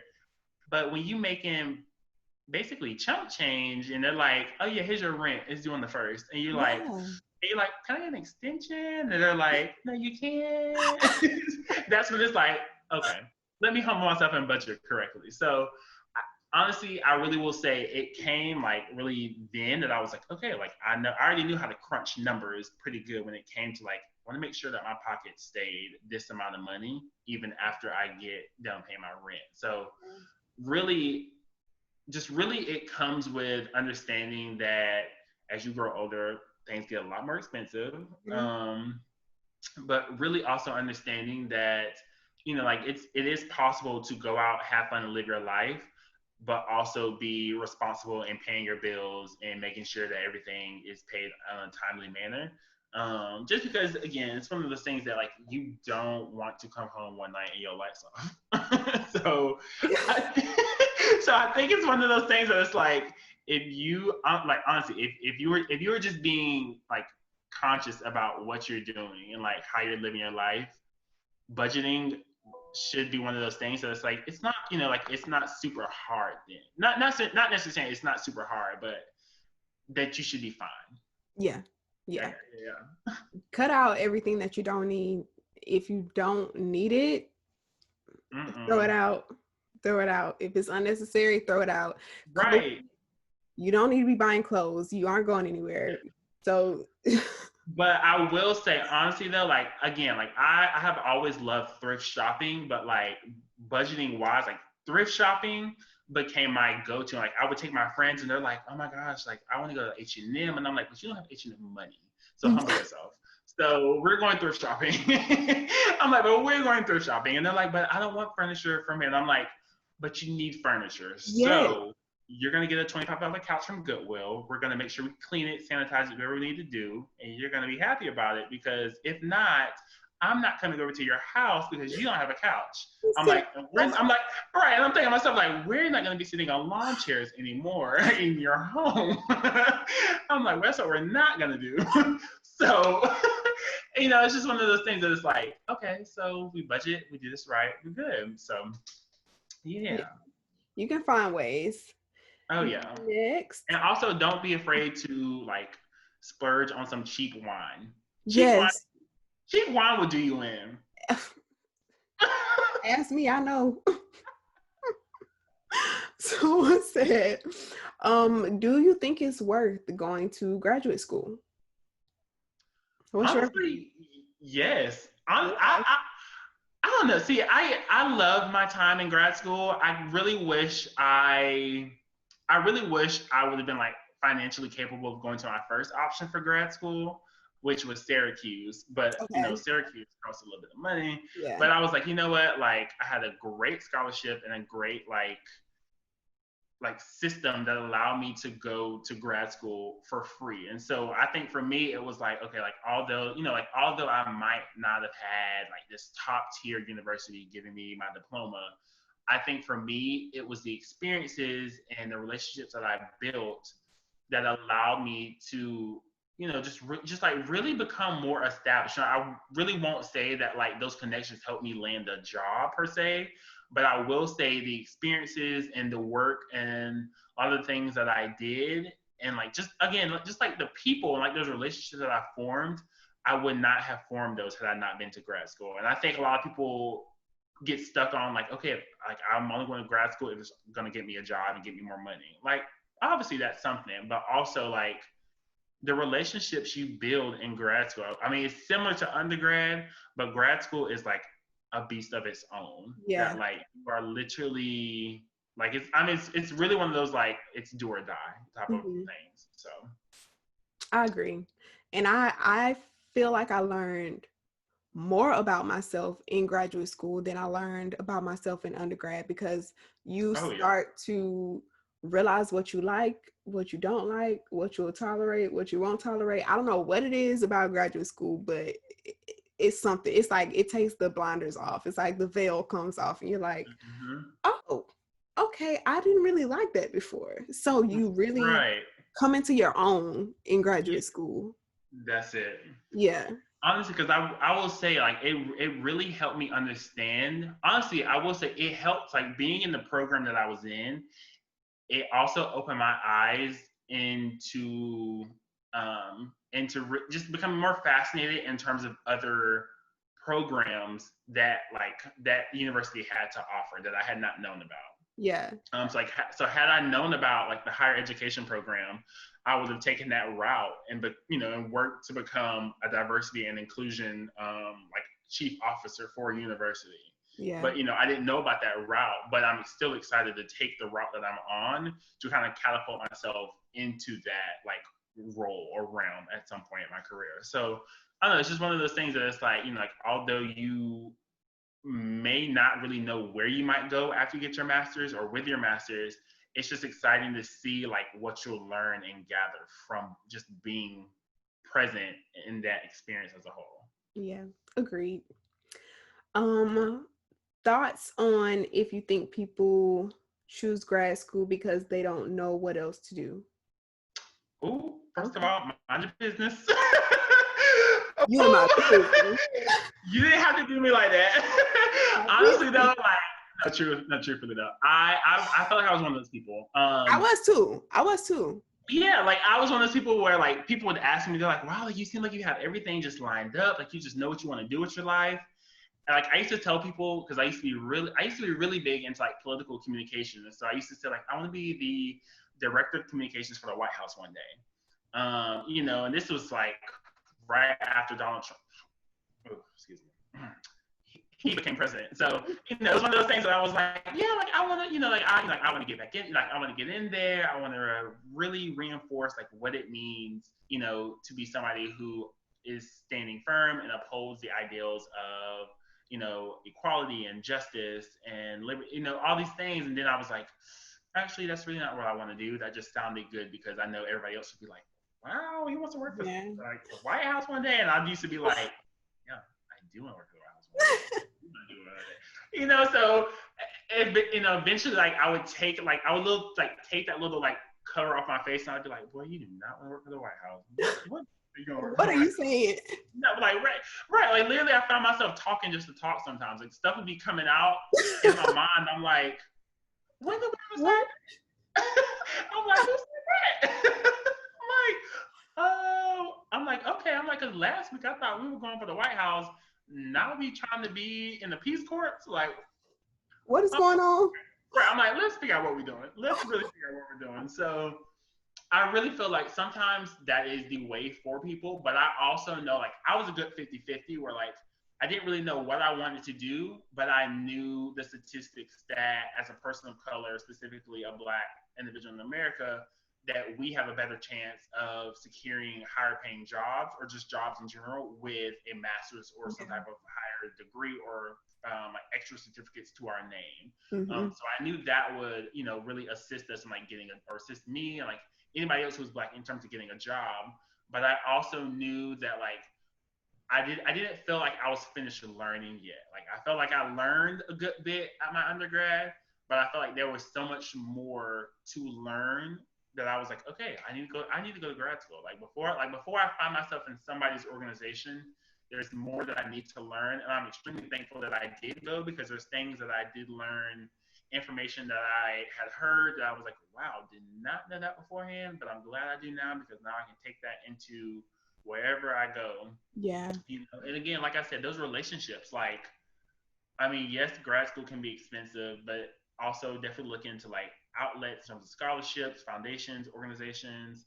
Because again, like the money's out there. It's just hard when like we're not exposed to it like Yeah. the way it should. And so I definitely think that those relationships, like I go back to them because I think I met like two of my like best friends from grad school who like I know I would be best friends with them for like the rest of my life. But Yeah. I think also it's just that had I not been in grad school, had I not, just really shared those like experiences and those moments and like those highs and those lows with these two individuals, my life probably would not be how it is right now, So I honestly like, grad school can be expensive. It's definitely hard, but I definitely say like, go for it. Definitely go for it. Same. We're gonna cap it with this question. This because some of the other ones we covered throughout the podcast episode. So the last one is what should Okay, this is and that again actually works student too. perfect because my laptop just hit me. What happened? Wait, I'm sorry. Oh no! I was saying my laptop just hit me with like you have 24 minutes left on your battery, and my charger is not with me. Oh, okay. So I'm hurry up. So it says, what should I expect / prepare for after college? ooh, kind of going back, like, and again, I'll be as authentic and transparent as possible. Like, you will have those moments where like you do reminisce pretty heavily on like those moments with your friends, because again, like you'll never have a moment like your freshman year. Your freshman year will hands down be the year you and your friends will look back on like at your graduation and be like, you remember freshman year when we were just like completely just off the wall, just I mean, we were just ludicrous. I don't know how we did what we did, but we did it. But honestly, you will suffer from post-grad depression. I don't think it's talked about a lot. Mental health in general is not talked a lot about enough, especially within the Black community as a whole, just because we carry this complex of spirituality, over everything else. Where you need to kind of be like, okay, you can still have a relationship with God, but you can also go and talk to your therapist as well. And so I think for me leaving undergrad, it really felt like I was losing a piece of my identity because I had placed so much of me in that institution, and then to finally be leaving that institution, after 4 years of really just doing just doing all that you could possibly do, or really just like even if you weren't like involved on your campus, it's one of those things that you're like, okay, so my identity revolved around academics. Like I was a student before I was anything else. And now if you don't want to go and pursue like a higher degree, you're like, now I'm just going to go straight from being a student from K through 12 and then all throughout undergrad for 4 or maybe 5 or 6 years. Yeah. And then you're like, now I have to go be a full-time like worker. And so I think that switch kind of hits a lot of people. And I think that it's okay to really reach out to people, who've been there, who've done that, but also like some healthcare professionals who focus on like mental health issues. Like I truly cannot reinforce that enough, is that it's okay to seek out guidance. Because I know for me, like I didn't really seek out like guidance like I should have until I got into grad school, and I was like, I just felt like a piece of my identity left me. Yeah. Once I left undergrad, like so much of me was ingrained in being a student and athlete, involved in extracurricular activities, that now that I don't have a lot of those titles, I'm like, I have all this free time, I don't really know what to do with myself, and I find myself just kind of wondering like, okay, so like what do I do now? Like how can I get more involved? And so I think also a lot of that is, again, reaching out to mental health professionals, but also like finding things within your community that could, be better suited for your time. Like I know it's easy to get on social media and just scroll and scroll and scroll, but I think we could also be reaching out in terms of like just really helping in some of these like larger community centers or smaller community centers, like our local Boys and Girls chapters, and really just kind of like giving back and like donating our time. So I know for me, like throughout undergrad, like I would frequently like leave class before practice, go to the community soup kitchen, because I was like, I just need something, like I just want something else to do within my own community now that I'm here, like just outside of those identities of being a student, an athlete, involved in X, Y, and Z. It was like, I want to do something else that doesn't just kind of hold my identity to this institution. So really just getting out, making the most of, again, those relationships and those connections, and just really figure out like, okay, so I don't have school anymore, but I know that I can get involved in this, or I can get involved in this young professional group. I can get involved in my local NAACP chapter, or just something that you might not have ever had time for because of school. Now that you have an ample amount of time, or not ample because you might work in a 9 to 5 or whatever that might be, but you have time now to be like, okay, like my time can be suited for this. So yeah. Agreed. That was beautiful, Cecil. I am so happy that you gave us a piece of your time today. If y'all knew the technical difficulties we have been having, but Listen, pushing through. We are pushing through. I hate to have to ask you this again, but where can we find you? Yes. So you can find me actually on both Instagram and Twitter. My handle's the exact same. It's Cecil Rob underscore CECILROB underscore. And really on Twitter, I honestly